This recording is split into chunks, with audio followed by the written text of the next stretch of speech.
Hi, this is Jaya. In this video, we shall see the summary of The Sense of an Ending, a novel by Julian Barnes. Julian Barnes is a very famous British novelist, and his novels were shortlisted for the Man Booker Prize for this novel, The Sense of an Ending, Flaubert's Parrot, England, England, and Author in Georgia. Till now, he has written 16 novels and 3 short story collections and a lot of non-fiction works ranging from memoirs to cooking journalism. And in 2004, he became a commander of Lee Order the Arts at the Letters, which is a great honor.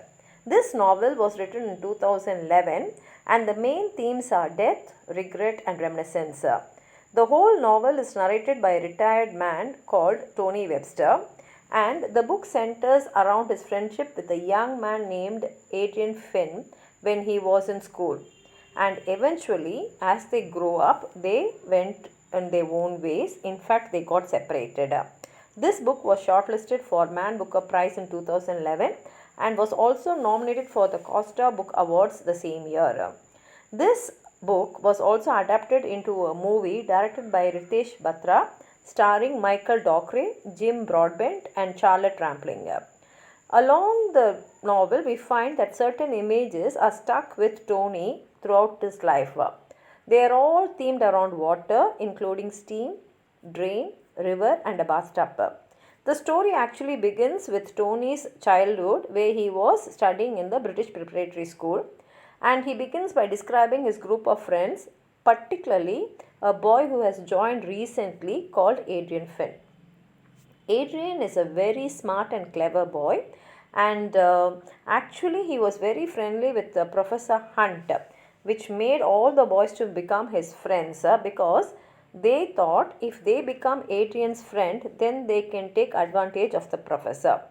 But as they became friends, Tony started really liking Adrian because he was so genuine, he was very kind, and he was an idealistic boy compared to all other of his friends. While all the other boys had troubled relationship with their parents, Adrian was close to his parents though they were separated. And Adrian also believed in living a principled life, while the others believed that the society is fatally flawed and they did not believe in the society and the people around them. And during their school days, a student named Romson committed suicide. There was a rumor saying that he committed suicide after his girlfriend became pregnant. And this boy's suicide became the main topic of discussion among the friends. And so Tony and his two friends lived in a fear of living in a non-spectacular life more than anything else. But Adrian is content to simply be happy and live a good life, not caring whether he is remembered in stories. Slowly, the boys grew up and they eventually graduated and they went in their own ways. Adrian got a scholarship to study in Cambridge, and Tony started dating a girl named Veronica Ford. Although he and Veronica are happy for a time, later on, slowly they started arguing over his taste in music, and he also had a very bad impression of her family. Once, when he went to visit Veronica at her home, her mother vaguely warns him about her daughter. And when Veronica comes to London to meet Tony, she becomes very friendly with Tony's friends, particularly very closely with Adrian, and slowly they both had a very close connection. Tony did not like this, and slowly this led to a breakup. But soon afterwards, he and Veronica again became friends. In fact, they became very intimate also. But she got very angry with him because even after becoming intimate, he did not want to get back together. Later on, he received a letter from Adrian asking for permission to date Veronica. Seeing this, Tony got so angry that he wrote a harsh letter in reply, condemning Veronica's personality and also accusing her of being dangerous. After that, he never heard about them, and it was as though his friendship with Adrian was over. Tony went to US where he met a young girl named Annie and he fell for her. But when he came back to London, he learned that Adrian had committed suicide. And he went and met his friends, and they all said that Adrian seemed happy with Veronica, and they did not know the reason of his death. He mourned for Adrian's death along with his friends, and they all separated again. Later on, he met another woman named Margaret. He married her and he had a daughter, and soon they also got divorced. Now the book comes to the present day. Now Tony is a retired hospital library assistant, and he receives a letter from the estate of Veronica's mother, who has left him £500 and two documents.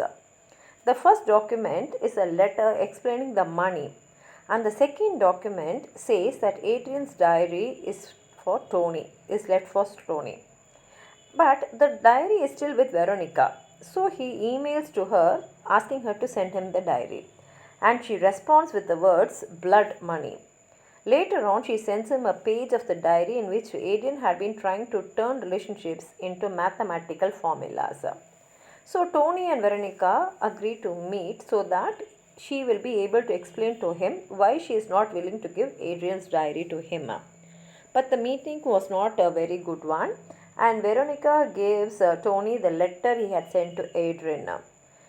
And when he read the letter, Tony was shocked at how harsh he had written the letter, and he begins to blame himself for Adrian's death. Later on, they have another meeting at the subway station, and Veronica shows Tony a mentally ill man who seems to know Veronica by her middle name. Tony believed that this man is Adrian and Veronica's son, and he is so confused that why did Adrian commit suicide knowing that he had a son? Later on, Tony emails to Veronica and apologizes, and Veronica tells him that he has misunderstood everything. So he follows the young mentally ill man to the pub, and he learns that Adrian is indeed the father of this man, but the mother is not Veronica, but the actual mother of this mentally ill man is Veronica's mother. And only because of her advanced age, this boy is mentally sick. And Tony ends the book unnerved, because now he feels that he understands that he is not the cause of Adrian's suicide, and he states that life is full of responsibility and even more full of unrest. It's a wonderful book written by Julian Barnes. And if you have anything more to add on to what I've said, please write it in the comment box. Like the video, share it with your friends, and if you have not subscribed my channel, please subscribe. Thank you.